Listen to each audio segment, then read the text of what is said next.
Hello বন্ধুরা, দেখো আমি এখানে বেগুন কেটে নিয়েছি।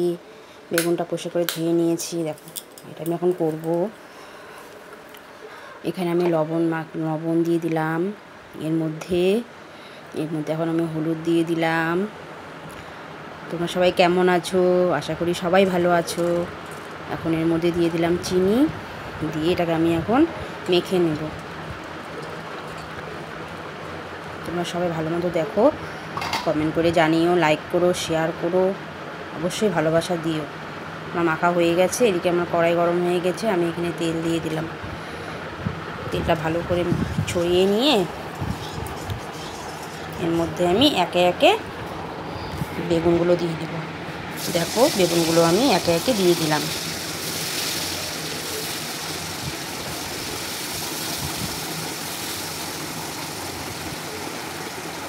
বেগুন দেওয়া হয়ে গেছে। আমি এটাকে উল্টে দিলাম। দেখো লাল হয়ে গেছে।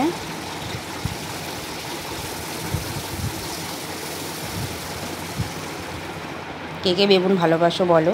এটা আমি বেশি ভাজলাম না, অতটা হালকাভাবে ভেজে নিলাম। এটাকে আমি এখন তুলে নিব। ভাজা হয়ে গেছে।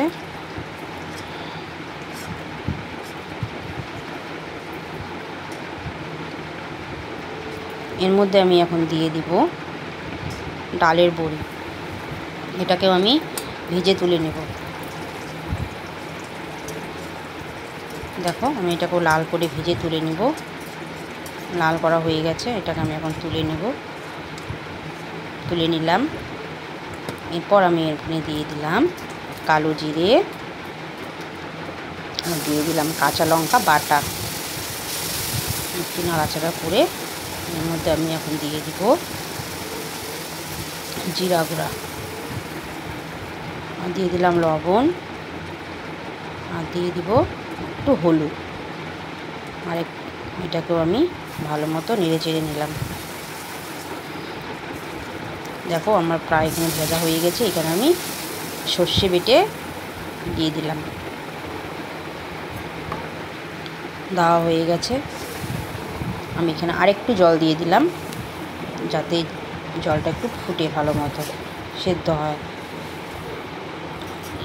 দেখো এর মধ্যে আমি এখন ডালের বড়িগুলো দিয়ে দিলাম।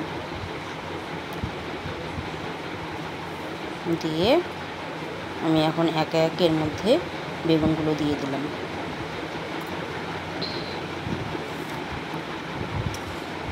দেখো আমার প্রায় হয়ে এসছে। একদম সোজা। তোমরা অবশ্যই খেয়ে কমেন্ট করে বলো কিন্তু। আর এখানে দিয়ে দিলাম গোটা কাঁচা লঙ্কা, আর দিয়ে দিলাম স্বাদ মতো একটু চিনি। দেখো আমাদের এখানে সর্ষে বেগুন রেডি। এর উপর দিয়ে আমি এখন একটু সরষের তেল ছড়িয়ে দিলাম, তাহলে গন্ধটা খুব সুন্দর আসবে। দেখো একদম আমাদের রেডি হয়ে গেছে সর্ষে বেগুন। কি সুন্দর হয়েছে দেখো। একদম অবশ্যই জানিও।